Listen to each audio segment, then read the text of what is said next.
Fox 61, Connecticut's news station, starts with a weather impact alert. And a good morning to you here at 5:30 on this Monday. I'm Tim Lammers. And I'm Symphony Privet. Thank you for joining us here on Fox 61 and Fox 61 Plus. Now, we are tracking some breaking details this morning. Before we get to the weather, we have some video we want to show you, taking a look at those raging floodwaters in Southbury and Oxford yesterday evening. Now, this morning, we have learned in the last few minutes, state police confirming that at least 2 people are missing this morning in the Oxford community after being swept away in the rushing waters. And a reminder for you this morning, Governor Lamont asking folks in Western Connecticut to stay inside until the flooding has receded. Yeah, we knew this was going to be a devastating morning for a lot of homes and businesses, very bad for property. We were hoping no lives were lost. Unfortunately, now, Sam Samperi, we have 2 people who are missing, and we are hoping that state police can find them safe. That's right, and let's God bless, and let's hope that happens. You know, this was terrible. This was historic flooding yesterday. Never seen anything like it, and we still have the flood alerts. We have the flood warnings in effect for the Housatonic and Still Rivers, all the low-lying areas, flood warning until at least 8 o'clock down here in the Southbury, Oxford, Middlebury area, Newtown, all that area, Sandy Hook. Let's take a look at rain totals. Now, these are preliminary, and this is as of actually 11:30 last night. With the amounts of over a foot of rain in 4 to 6 hours here. Look at this, 13.5 in Oxford, Middlebury, nearly 10 inches, Newtown, 9 inches, 10 inches in Monroe. Yesterday, mid to late morning, a band of rain set up and it didn't move. It just kept pouring and pouring.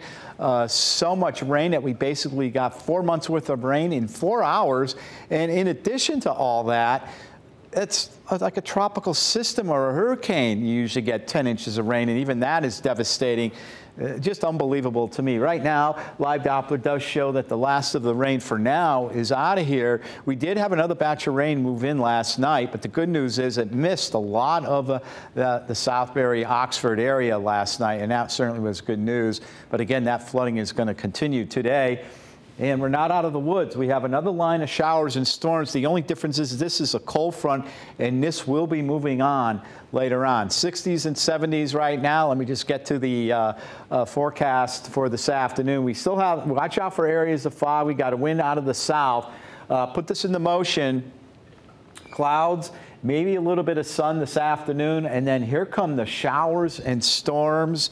By 5, 6, 7 o'clock, we'll be tracking this. This is going to add more water to those already flooded areas. Coming up, I'll detail how much more rain we'll get, and we'll talk about some good news on the Fox 61 7-day forecast. Now on over to traffic, Symphony. You know, those roads, a lot of them are closed down there in the Southbury area.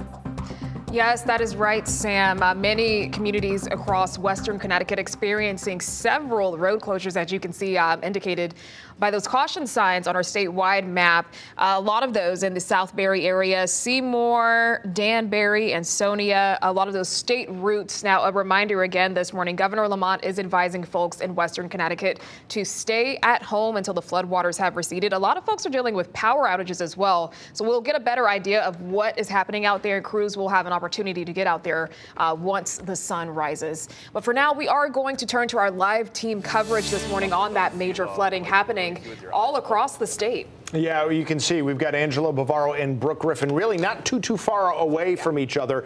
Last check, they were both in Southbury, but Brooke, we're going to start with you as you are trying to make your way to the worst of the damage in Oxford. Have you been able to, or are you still stuck in Southbury? No, so we were originally planning to go to Oxford and originally planning to go to the dam that's down there to kind of check out that area. But we got stuck in Southbury, and then for now, at least, we've decided to stay. And this is why.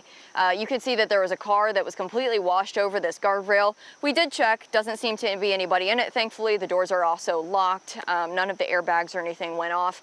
But this is entire trees that are washed in through this section. There is trees down. This is Route 67, by the way. So this is right off of 84. If you're heading to Oxford or if you're coming from Oxford, going down Route 67 to try to get to 84, but the 84 ramp is closed, so you can't get up there anyway right now. Lots and lots and lots of trees down. And this isn't just branches, this isn't small debris. This is entire trees with the roots attached to them. A lot of them even stripped of their bark that I've seen in the river specifically. So this, just to put it into perspective, all of this debris and damage is from the rushing water. So right now, there's a trickle of water coming through this little area, and that's typically what it looks like. But right now, they are dealing with this. Now, on the other side of these trees, there's a few layers of trees from what you're seeing right now. There's one other one with about a foot of mud on the road in front of it, very, very deep, very thick. And then there's power crews. So they are out here with their flashlights already. They are looking around. We do not have power in this part of Route 67 in Southbury, about a couple miles from where Angelo is right now. So we will eventually head to Oxford, but we want to make sure that we give you a good look at this because Southbury is in that state of emergency. They are dealing with this morning. So as we hopefully get the sun up soon, we're able to show you a little bit more. Then we'll head down to Oxford and take a look at the damage there. This area definitely going to take a very long time to clean up. Some of that we've already seen from some neighbors has started early this morning. Live in Southbury, Brooke Griffin, Fox 61, Connecticut's news station. Thank you, Brooke. Now, that's just a reminder showing you why it is important for you to stay inside this morning, as you will not be able to see what you're coming up on the roads. That vehicle right on the side, there's been just large trees uprooted, so stay inside if you can. Which means power lines could be down too. Then you got a real problem if you're trying to drive or walk over those. Angelo Bavaro has seen a lot of that damage in Southbury, and they are under a state of emergency. Angelo, what are you seeing?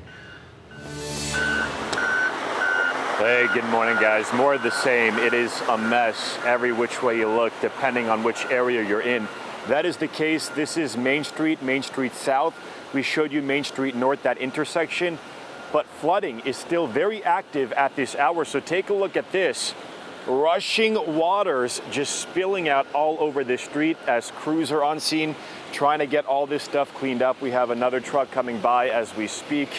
But this stuff is still gushing. Now, there are several brooks in this area. Hard to tell where this flooding we're looking at is coming from specifically, but it is still gushing at this hour. Take a look.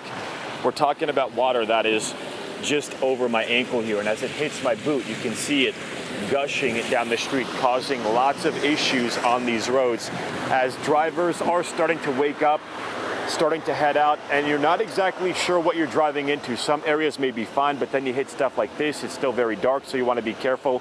Just a few minutes ago, we actually saw two cars come by, not knowing where to go around here, and both of them getting stuck for a few seconds because under all this water, you have all that mud, and that's what crews are cleaning up as we speak. It is so muddy.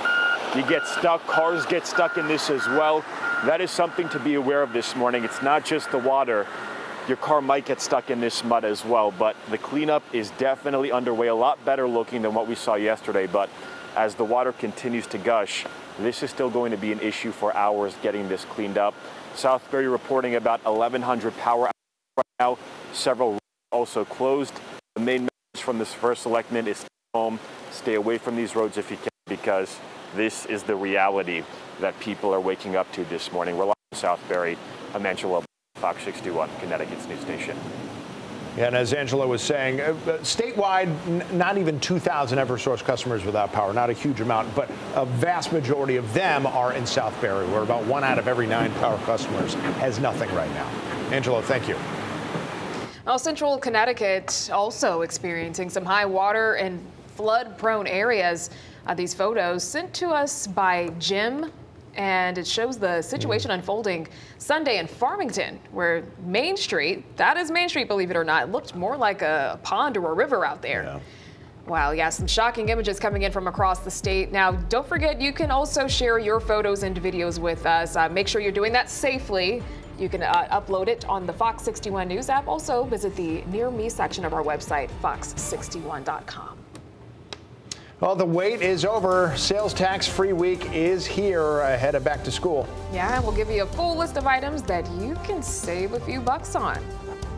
Plus, the fear that ADHD medication might change your child. Still a very prevalent fear amongst parents. Coming up, though, we'll talk with a health expert on some steps you can take to make an informed decision and figure out what might be worrying you and what you might not need to worry about.